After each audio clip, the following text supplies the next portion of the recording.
За сайн байцгаана уу. Өнөөдөр та бүхэндээ Чернобыль алдагдсан мөс киноныхон 2 дугаар бүлгийн 6 дугаар ангийг товчлон хүргэх гэж байна. Та бүхэн биднийг дэмжиж лайк болон subscribe дараарай. За ингээд кинонд орцгоё. Кино маань 1995 оны Москвад 2 хүн загасчилж байгаад мөсөн доороос хүүхдийн цогцсоо олсноор эхэлнэ. Манай хэд шилжин байшин дотор гараад ирдэг. Настя Пашагаас чамаас яаж тэгж хүч гарваа гэж гайхна. Паша юу ч санахгүй байна. Гэтэл Гяша бид зөв зүйлээ хийсэн. Учир нь Клэргийн охин багтаа ээжигээ алдаад асрамжийн газар очдог. Гэтэл бид ээжийг нь аварсан учраас тэр асрамжийн газар очихгүй. Бас тэр калор клэвтийг дэлбэлэх шалтгаанч байхгүй болно гэв. Бид бүх зүйлийг аварлаа гэдэг.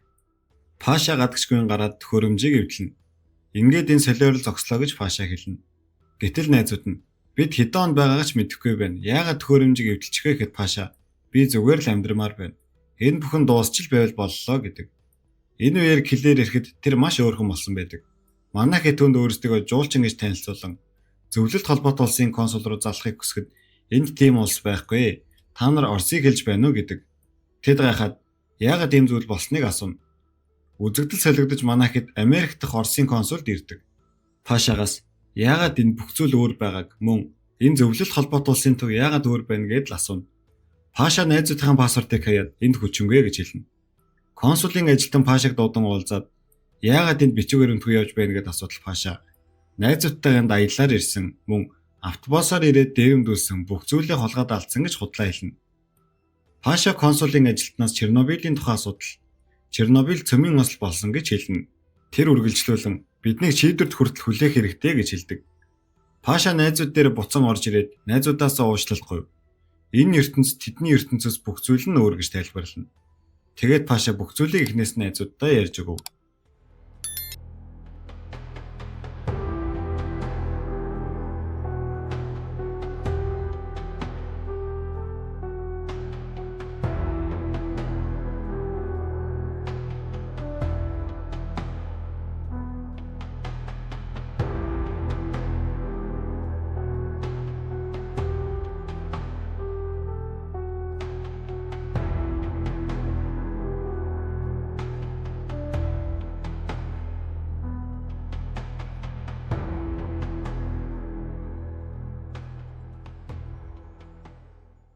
Чернобылийн осол болон бусад шалтгаануудаас болоод улс задарсан.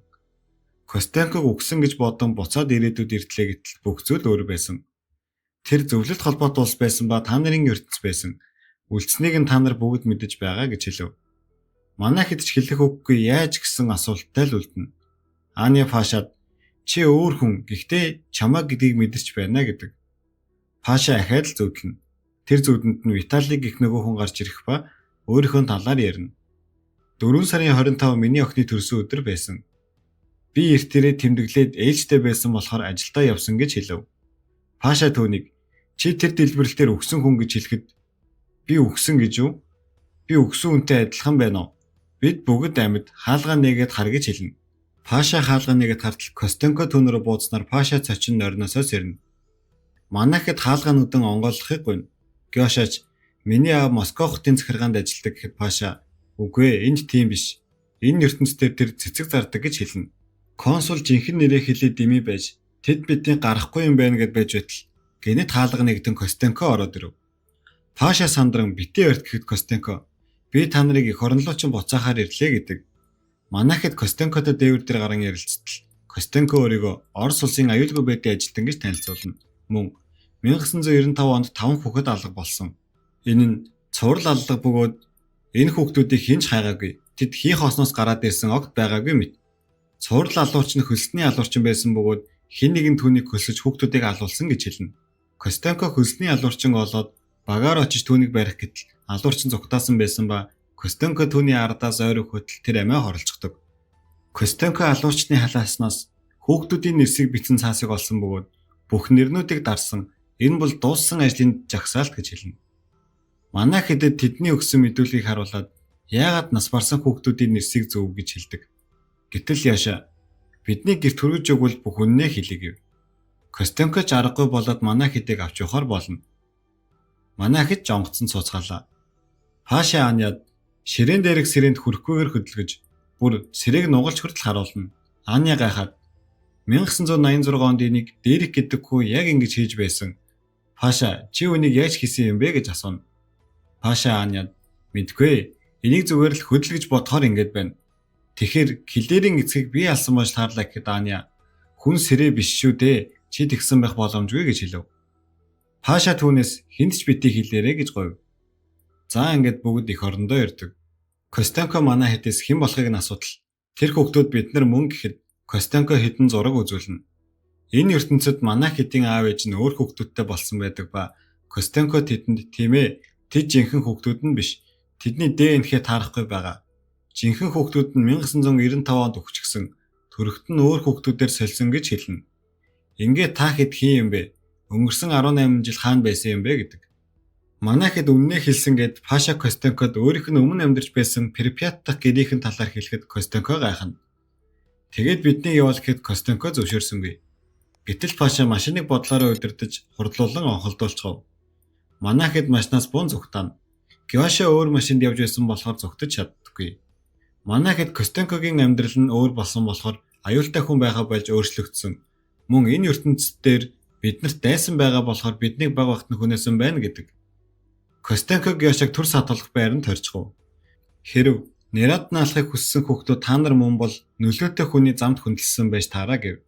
Тэгээд Костенко бүх сэжүүр нь глобал кинтек компани руу чиглэж байгаа. Би тэрний эзнийг та нарыг алахыг хүсэж байгаа гэж бодож байна гэв. Манай хэд мөнгөгүй эд хэмгүй одоо яах вэ гэтэл Паша зүгээрээ бидэнд нэг танил хүн бий гэд подкастер дээр ирдэг. Аня Насти хоёр подкастер дээр очиж яриа өдөж гэрт нь ордог. Паша подкастерт хийсэн бүх зүйлийн төлөөсийг нөгөө амьдралдаа төлнө гэж хэлв. Аня Паша хоёр хүн сахаар гадагшаа гарцгаана. Костенко гэртээ байж байтал утсан дууран Гёша хүмүүс авахар ирсэн талаар хэлв. Тэр уурлан наад хүмүүсээ саатуулж байгээд ажил дээрээ очиход аль хэдийнэ Гёшаг аваад явчихсан байдаг. Гёша машинд сун нэг хүнтэй уулзна. Тэр хүн Гёшагаас намайг таних уу гэтэл Гёша үгүй эрх мэ гэхэд чи намайг таньнаа битгий Гёша удахгүй бүх юм дуусна гэж хэлдэг. Энэ үгийг 1986 онд Дерикко хэлж байсныг санснаар 2 дугаар бүлгийн 6 дугаар анги маань төгснө. За манайхан дараагийн анги руу орохын өмнө биднийг дэмжиж лайк болон subscribe дараарай. За ингээд дараагийн анги руу орцгоё. 7 дугаар анги маань эхлэхэд нөгөө Global Kint компани байран дээр Гёшаг бариад ирдэг. Дерек Гёшагаас эх орон чинь ямар байна да? Америк ямар санагдав гэд бүхэл зүйлийг нь мэдэж байдаг. 1986 онд миний гэрт очсноо яар. Мөн би баг байхад чинь та нарыг живүүлсэн. Тэгэхэд яаж амьд гарснаа ч хэлгээв. Гёша түнд тэр бол энэ төрсөн бидний өөр хувилбар. Мөн төхөөрөмжийг Паша ивчихсэн гэд хэлтэл Дерек Гёшагийн толгонд хүрээд л бүхэл зүйлийг харж чаддаг. Тэгээд тэр нэгэн төхөөрөмж алга болсон бол надад аюул болж байгаа нь зөвхөн та нар гэдэг. Энэ үеэр Костенко ажил дээрээ ирэн Пашатай утсаар ярина. Паша түүнээс Гёшаг явуулахыг хүсэл Костенко найзыг чинь өөр хүмүүс аваад явсан. Үлдсэнийг нь уулзаад ярилцъя гэнэ. Тэр хоёр уулзаад Гёшаг хаана байгааг асуудал. Global Kint компани захирал энэ бүхэнд хамаатай гэж хэлв. Нөгөө талд Гёша подкастерыг чи яагаад зөвөн харагдаад байгаа юм бол гэд түүнийг шоглоно. Хөрхий подкастер өөр ертөнцид хийсэн зүйлээсээ болж их л зовж байна да. Гёша түүнийг тоглон чиний дотор эрхтнүүдийг чинь зарна гэж дааж гэнэ. Тэгтэл Аня подкастерыг өмөрөөд наата 50 орхичоочтой л гэв. Гэнэт хаалга чангаарнууд нь Гёша очиод хартал хэсэг залуус манай хэдийг хайж байдаг. Гёша хаалгаа нээсэнгүй. Тэд байрны гадаа хүлээгээд зогсож байв. Аня Паша руу залган хэсэг хүмүүс биднийг хайгаад байгааг хэлдэг. Паша Костенкод уурлан чиний хүмүүс миний найзуудыг барих гэж байна гэтэл Костенко хүмүүстэй юу ч хэлээгүй. Манайхаас мэдээлэл алдагдсан байна гэд Костенко Паша хоёр тэдэн рүү хөдлөнө. Гёша подкастераас өөр гарц асуудал даанч байсангүй. Тэгэхээр нь Гёша арга сэдэн подкастерыг очиод гадаа байгаа хүмүүсийн анхаарлыг сарниулгээд ахмад настан зүүдэг бугуйчийг тесрэг бөмбөгшөө гэж хэлээд гарт нь зүүжигдэг. Подкастер яах ч аргагүй болон гараад нэг залууг нь үнсээд анхаарлыг нь сарниулах зур манай гурав зүгтэж чадна. Гэтэл нөгөө залуус тэдний зүгтааж байгааг харан ардаас нь хөөж эхлэв. Манай гурав гүйсээр нэг худалдааны төвд орж ирээд гархаалгатай ойрхон нуугдан суугаад Паша руу уцаар ирэн барьчлаа зааж өгнө. Гэтэл нөгөө залуус хяналтын камерын хэсэг рүү очиод камер шүүлгэн манай гурвыг олоод харчихна. Тэгээд Аня Насти Гёша гурыг машиндаа суулган яг хөдлөх гэж байтал Костенко Паша хоёр хүрээд ирнэ. Костенко тусгайгийнхан эрдэл саатуулна гэд машинаасаа бун нөгөө залуустай машинаа холдуулгээд тэнэг царайлан хэрүүл өдөх гэтэл нэг залуу нь машиныхан дугаарыг анзааран цагдаа гэдгийг нь мэдчихдэг. Ингээд хэсэг буудалцаж байтал нэг машин Настя Ляши хоёрыг аваад явчихав. Ардаас нь тусгайгийнхан эрдэл даанч оройчихсон байдаг. Паша Ани хоёр Костенкогийн гэрт ирээд Аня компьютероос Канаю гэсэн хүний талаар мэдээлэл хайна. Тэр хүн Global Kentek компанийн захирал байдаг ба багийнхын зургийг хартал 1986 онд уулзсан Дерекийн зураг байв. Энэ үеэр Костенко даргаасаа Канаю буюу Дерекийг барих зөвшөөрөл болон нэмэлт хүч хүснэ.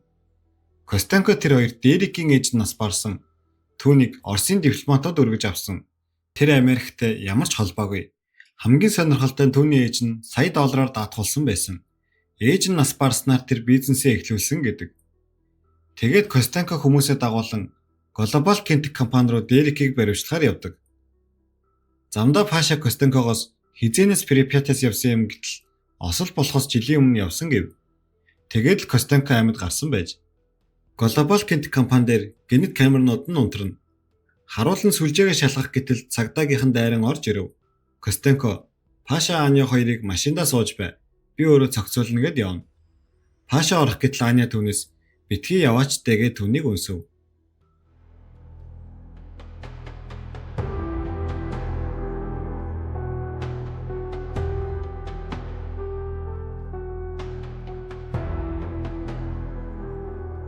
Костенко ортол Дерек түүнийг угтан аавна.